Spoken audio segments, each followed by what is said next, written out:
Aloha! Welcome to KTA's Cooking on Recipes. I'm Chef Ryan Covert, and today we're going to make Portuguese sausage banh mi hot dogs with pickled summer vegetables.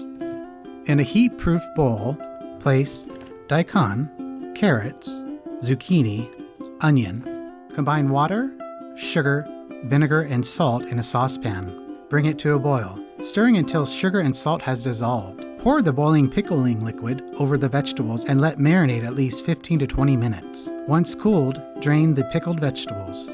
While vegetables are marinating, preheat grill on medium-high heat. Grill the sausage for 2 to 3 minutes per side, achieving a nice char.